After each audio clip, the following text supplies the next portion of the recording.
Well, hello there. How is everyone? I hope you're well on this stupendous Saturday. That's it, baby. It's Saturday. You're looking absolutely amazing, and I hope you have an amazing weekend. In this video, we're going to be going over two things. That is Bryan Kohberger and this money, this hunt for more money that is just absolutely insane at the moment. I don't understand why the courts don't get it, and is what we're seeing in the courts in these restitution hearings giving you an inkling into why Bryan Kohberger most likely bailed. Do you know what I mean? And then on top of that, we're going to be looking at the fact that it would appear that Dylan Mortensen and her friend, the other one, who I can't even be bothered to say her name because she couldn't even be bothered to turn up to support Dylan Mortensen when she went to court and done her performance to obtain a load of money. You know who I'm talking about. And on top of that, she was supposed to, at one stage, be helping the defence because she had... You know, she had information that could be pertinent to Bryan Kohberger. And yeah, she just couldn't be bothered to do that either. Of course, I am talking about Bethany Funk, but look, we're going to be getting into that in a second, and their story completely fallen apart with the phone situation. But before we do that, one last time, this is the last Aura video that I will be doing. That's not bad considering 5 sponsored videos and over 2,700 videos. So if I'm doing it, you know I'm serious about it. I want you guys to stay safe on the internet and not become victim to these people who are selling your stuff online for big wonga. So let's get into that. If you're anything like me, you find yourself on the internet all of the time, whether it be looking for information on crime or the people around crimes. And sometimes that means that you have to go to sites that you not normally would go to. And let's face it, if you're on the net, you're at risk. And that is why I decided, finally, because you know how I feel about sponsors, to join up with Aura. And I did so in this promotion, this paid promotion, that I am hugely against, by the way, so you know if I'm doing it, you've got to listen. And that is because, again, if we're on the internet, we're not safe. And that's as simple as that, and you need to get safe. And you need to check this out, right? Because this is what we're talking about. We're talking about things like this. This is a report that can be generated on you when your identity is stolen by these identity thieves and marketers all over the internet, because it happens to the tune of over $500 million a year. That's what we're talking about. We're talking about a massive industry where they're getting your information and selling it to the highest bidder. And just check this out. So a personal overview, that's your name, your age, when you was born, your addresses, aliases, contact info, all of your email addresses, phone numbers, address history, your relatives, possible relatives, all of these. This is a redacted report of an actual person, by the way. And then you've got other addresses.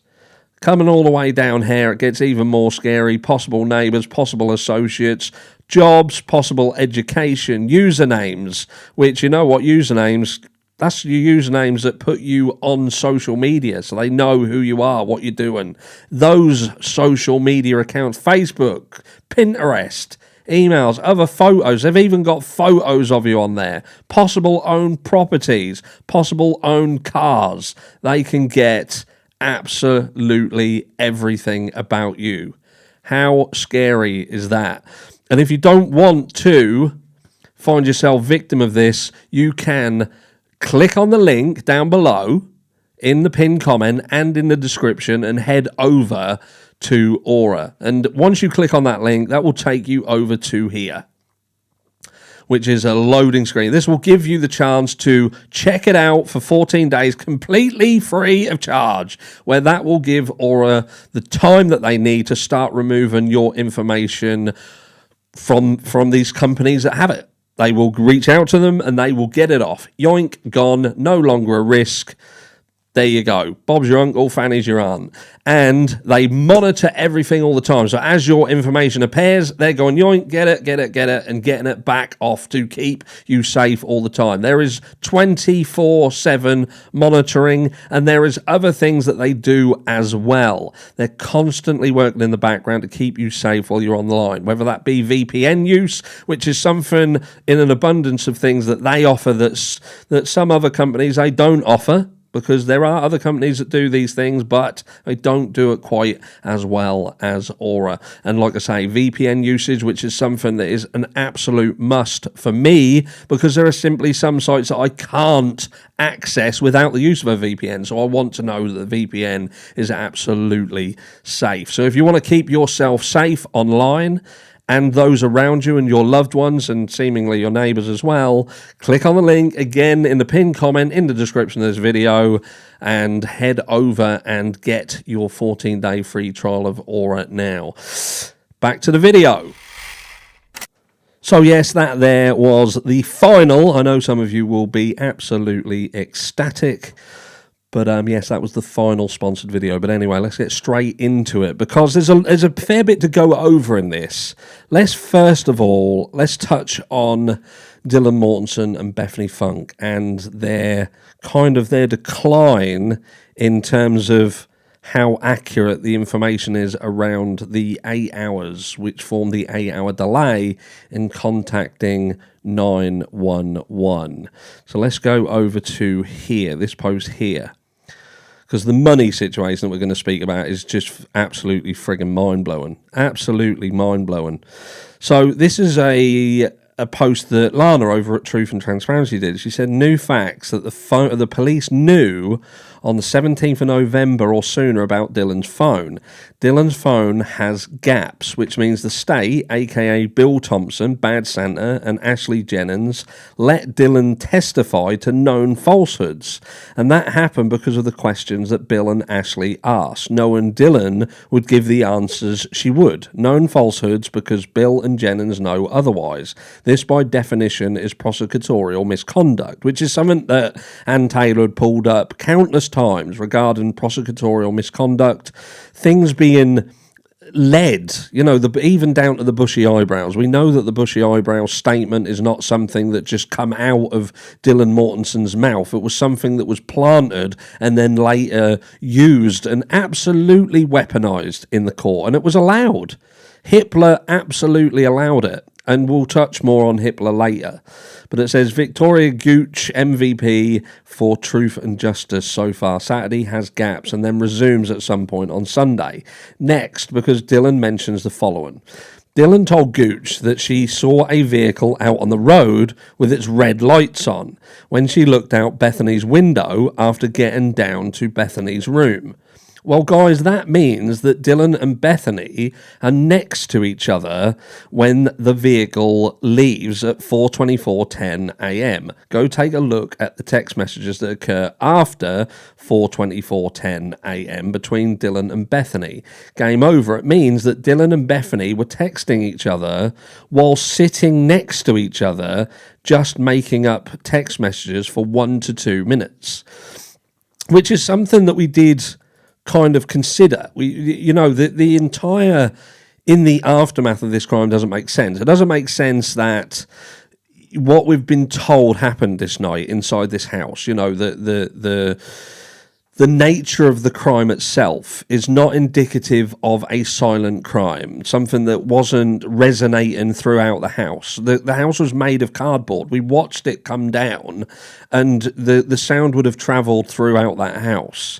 And, yes, you can say that cameras pick stuff up and what have you, but the house itself and being inside that house, could that crime have happened to the degree it happened? And all these things happen around these people losing their lives, and the other two people that are in this house, Dylan Mortensen and Bethany Funk, and they don't hear anything that provides them with some knowledge of something that needs to be reached out and obtained help for. But it takes 8 hours. And we've got this message thread. We've got them seemingly scared and running, or one of them seemingly scared and running downstairs, running past one of the roommates that is laying on the floor that they see. Yet, you're in a quandary here because you think to yourself, okay, you see someone laying on the floor, which is apparently your friend, but you do nothing because you're scared, which you then go downstairs to another room that is just feet away from an exit point out of the house. You could have got completely out of the house and obtained help. But no, for some strange, bizarre reason, it looks like they stayed in the house. They did nothing for hours, and not only that, but they're communicating to each other, or seemingly making it look like they're apart and communicating each other when they're in fact potentially in the same room, if you go by what the evidence is showing you. So this entire situation doesn't make sense. Their story doesn't make sense. Their entire narrative that they are pushing in the aftermath of this grotesque crime just doesn't make sense, and I can't work out why. Because this ain't about pointing the finger and saying that they're involved in the crime, or they did something. This is about trying to understand their behaviour. If you're scared and you're literally feet away from a front door, then why don't you just leave together and get out of the house? If you're not scared enough that you want to leave the house, then why don't you then venture back into the house and make sure that your roommate is okay? Why is she just left laying on the floor? Because some people say, well, you can't fathom that what has happened has happened. Okay, I'll give you that. They can't fathom that someone's gone into the house and killed everyone. So you then go down the route of, well, what's the alternative then? That one of them had a skinful of drink and was potentially laying on the floor, passed out through alcohol. So then why don't you do anything about that?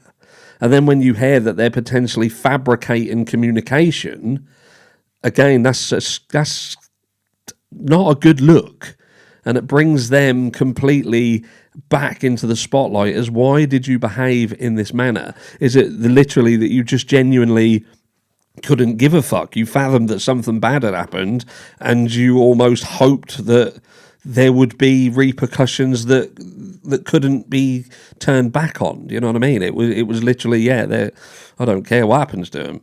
In fact, if something really bad happens to him, I don't care. It's good. Because that's the feel that you get. And I'm not saying that's accurate. I'm just saying that's what the evidence makes you believe. But let me know down below what you think about them. But then we've got this money situation. Bryan Kohberger had to go back into the courtroom, or his legal team had to go back into the courtroom, reference restitution, as they're claiming that Bryan Kohberger, you know how it's being framed, Bryan Kohberger is fighting to withhold money. Well, it's not that he's fighting to withhold money. He entered into a plea deal where the plea deal stipulated he had to pay specific things. And as part of that plea deal, he's now been questioned, and seemingly it looks like they're trying to force him to do things beyond that. But the caveat to that is, it did stay in the fine print, if you like, that there was elements of that were subject to change later.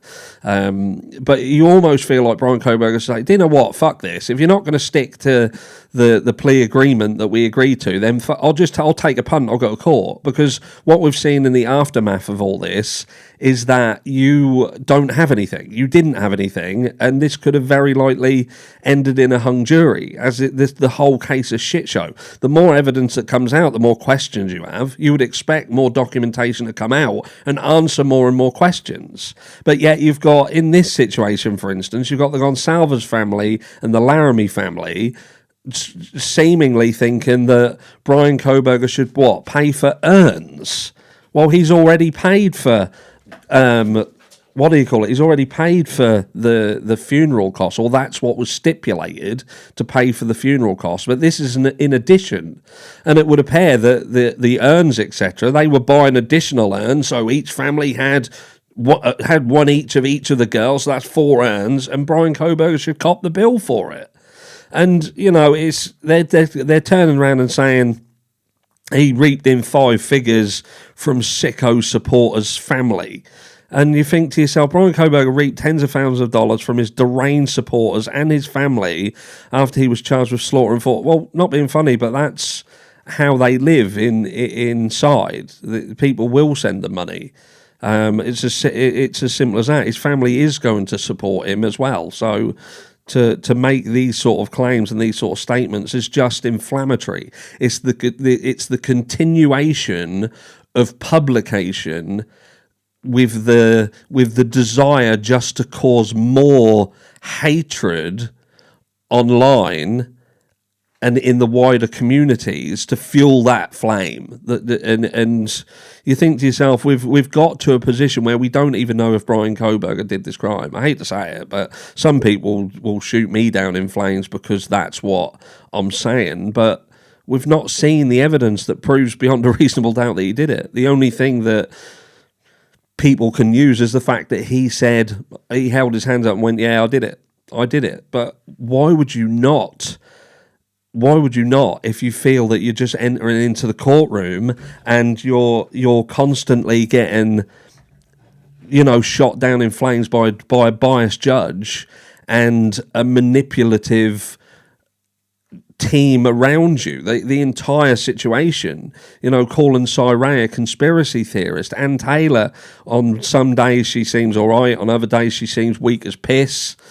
Bill Thompson and Jenin seemingly getting away with whatever they do, whatever they say and do whatever they want. They can hide stuff, and the judge just laps it up.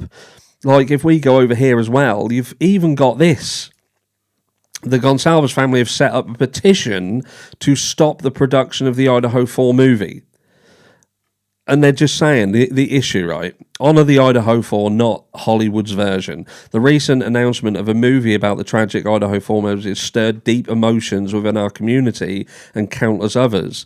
These were not just names in a headline, they are real people who had hopes, dreams and futures that were unjustly snatched away. 4 individuals who I strongly relate to were senselessly murdered, and it is absolutely heartbreaking to think that their untimely demise is being transformed into entertainment. Well, it's not about entertainment, is it? How many films exist out there in the public domain that come off the back end of true events, whether they're inspired by or they are an actual film that represents the true story? I can't understand what the issue is here, because if the families feel that these individuals were killed in the manner that we were told, and everything is been done above, by the book, above board, and all straight, and the answer that you got at the end of it is the accurate one, then why wouldn't you want more people to see what happened? To understand the mechanics of the crime and use that as awareness of what can happen and learn from that. Instead, it just seems that this is about, we want to make money and we want to make as money as absolutely possible, but we don't want anybody else making money. We don't want anybody else being a conduit to information around this. We want to be the only conduit that you can come to if you want information, and we don't want anything being brought up that could lead anybody to scratch their head and say, hold on a second, that's either inaccurate what they're saying, how this film is portraying things is wrong, which will further inflame some people who are like, this story don't make sense, or I don't know. I don't get it. I don't get it. What we're just going to do then? Blanket every film that touches on any crime, or is it just this crime that should be held above to a different standard than any other crime that has come before? Make it make sense to me. Explain down below what makes this case so different to every other case in existence. The Scream franchise. The Scream franchise is inspired by the crimes of Danny Rowlands. What we can do, ban that, get rid of it. Get rid of it because of all the people who know about the inspiration behind them movies and appreciate that their families might be upset by that. Or let's get rid of the Ed Gein, monster series. Let's get rid of that. The Dahmer version as well, get rid of that because of all of the families that were affected by Jeffrey Dahmer's crimes and Ed Gein. Let's get rid of them. Anything that touches on the Zodiac Killer or Nightcrawler, any of them, get rid of the whole lot, because of behind every single killer that is depicted in the movies or in programs, documentaries, there is a family behind it. So what makes these families so special that there shouldn't be a film done about this, and what is their real reasoning behind wanting to block it? I just don't get it. To me, the whole situation just seems to be about money, about jealousy, about we want to earn money, we don't want anyone else touching money. I kind of half understand the Brian Kohberger situation, because obviously they feel that Brian Kohberger is a person who's done this crime and he shouldn't earn anything, but the guy still needs to live. What seems to be their issue is that they felt that this should have gone to trial and he should have been executed, so that would have brought that to a close. The flip side of that coin is, surely they're seeing what everyone else is seeing, and do they truly believe that after what they've seen, that this would have gone to trial and absolutely ended in an execution? Because it would appear that not even the prosecution felt that, or they would have absolutely taken it all the way and executed the guy. The fact that they didn't want to go down that route, and it becomes more and more clear every day, they couldn't have done it. They couldn't have done it. And it just then makes you wonder why Ann Taylor, even at this point, still allowed Brian Kohberger to bail out. But let me know down below what you think. Love you all. Enjoy the rest of your weekend, and I will catch you a little bit later. Love you all. Mwah.